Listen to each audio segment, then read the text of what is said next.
Thank you, darling. It's interesting how the truth can sometimes seem might malleable, depending upon your point of view. Like how those dime novels make you out to be something you're not? Jack, don't be starting trouble. No, he's right. They do tend to exaggerate.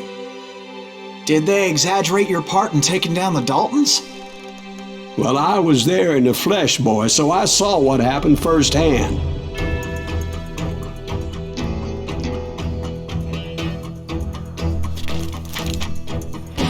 Those Daltons were lawmen once, before they all went bad, robbing banks and trains clear across the territory.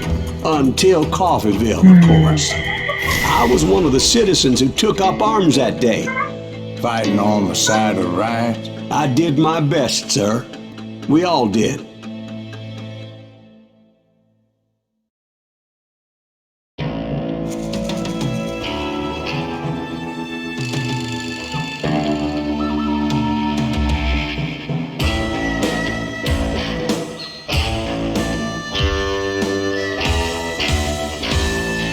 Okay, welcome back guys, it's Lightning Storm here, and today I got an amazing episode for you.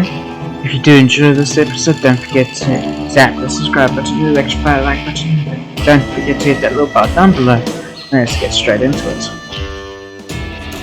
It was early morning. One of my friends was a local gunsmith, and he handed out firearms to anybody who'd take one. You see, the Daltons got it in their heads to rob two banks at the same time. Two banks on the same damn street. The story was Bob Dalton's girl was always writing about how he had no ambition. Oh, you're nobody next to Jesse James, she'd say. Finally, the bastard took his brothers to Coffeeville just to shut her up. Why? It's always the woman's fault. Well, the locals recognized the Daltons right off. Before they could get away, half the town took up arms to defend their property. Their first mistake was pulling a job in their own damn hometown.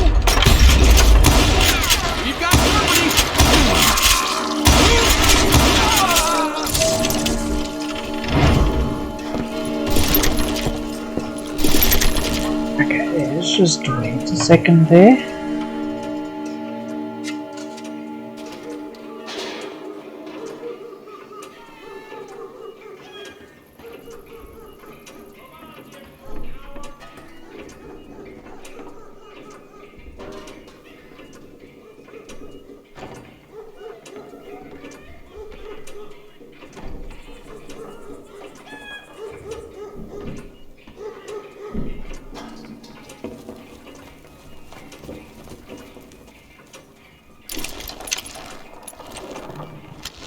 Just thinking of ways to do something good.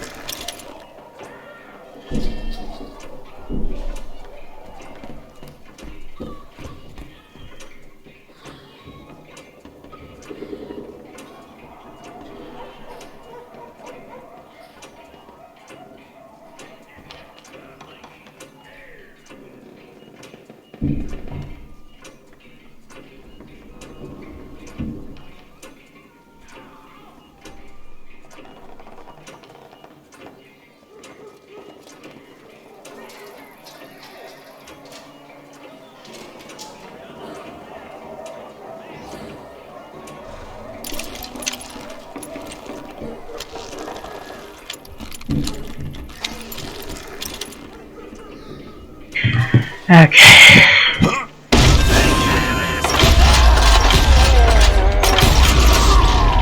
The brothers paid dearly for their stupidity, but everybody knows they had it coming. There's more to it than that. I read all about that day, so I know for a fact that it went down very differently. First of all, it was high noon. A posse of U.S. deputy marshals were on the rooftop across the street.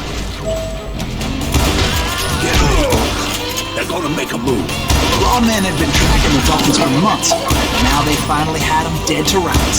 Among them was a bounty hunter feared by many a lawbreaker. The marshals tried to get the Daltons to surrender. They'll give up eventually.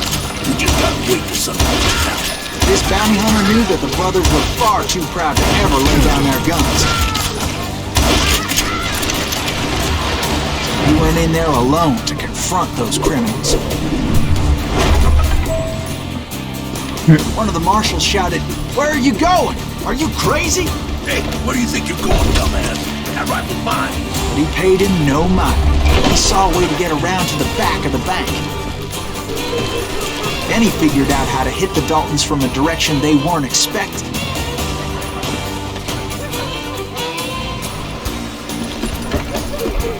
From above. Fortunately, a water tower was right there.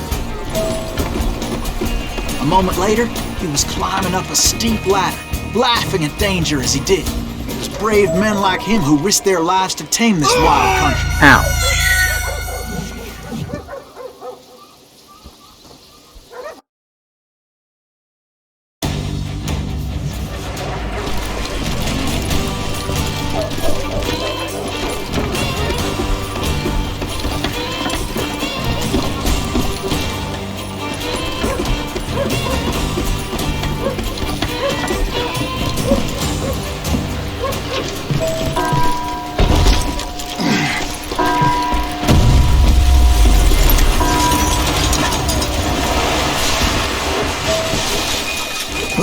We've got company.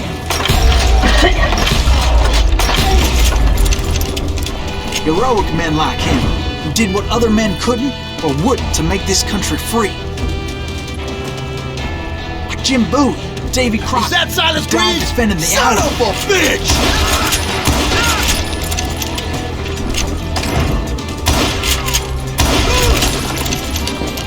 You ain't stopping me.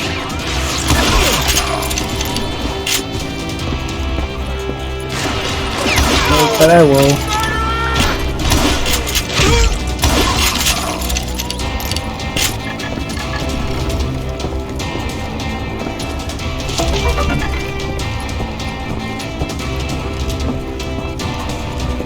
Over there!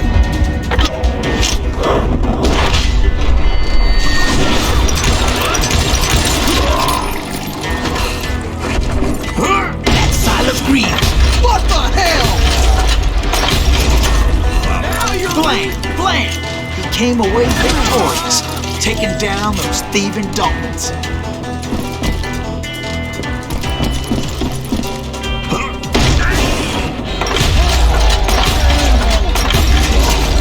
His name was Silas Greaves, and when the dust finally settled, he was the last man standing.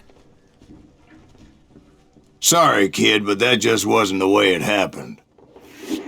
How many more times am I gonna have to do this thing? It was early evening, not high noon. The Daltons blew up a safe, and were all set to hightail it out of there. I was late to the party, and Coffeeville was already up in arms. Those pathetic deputies surrounding the bank were dropping like flies.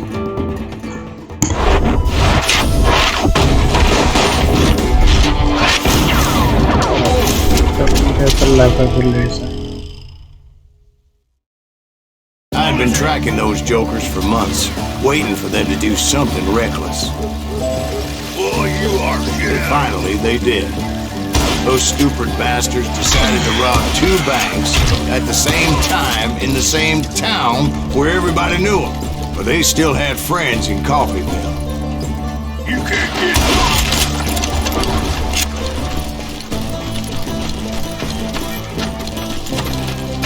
Hey, you gotta be equal. What's the rules in them? Those friends came after me like a pack of wild dogs, tooth and nail. Okay. They were coming at me from all directions. I caught sight of the Daltons running with the money and didn't want to lose them. The problem was, they knew the town better than I did. To top it off, I found myself in the middle of another shootout entirely. Did the Daltons hole up in somebody's house? No, it was the Smiths, I believe. They were cousins of the Daltons. And they were shooting at the Browns, who were shooting at the Daltons. Which wasn't any surprise, as those two families have been feuding forever. And since the Joneses are related to the Browns, they shot at the Smiths. pissing off the Heimhoffers, whose daughter recently married a Smith. Well, bullets were flying every which way as all the old feuds in Kansas caught fire all at once. There was a hell of a lot of pissed off people in Coffeyville that day. But that's just the way life is sometimes. Shit happens.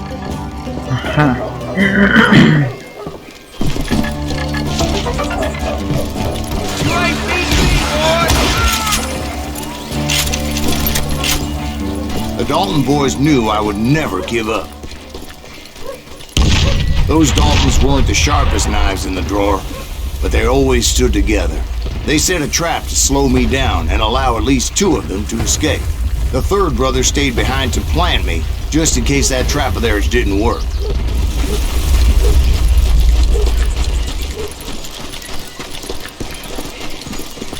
It was Emmett, the youngest, and he decided to stand his ground and face me down. I ain't afraid of you, Silas Reeves. This is where it ends for you. He was determined to protect his brothers. I understood how he felt. Taking me on all by his lonesome wasn't exactly a recipe for a long life.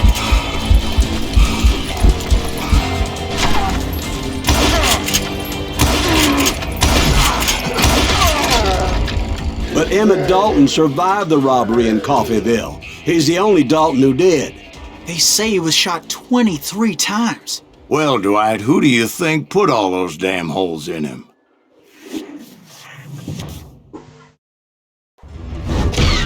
But I have to admit, that boy had grit.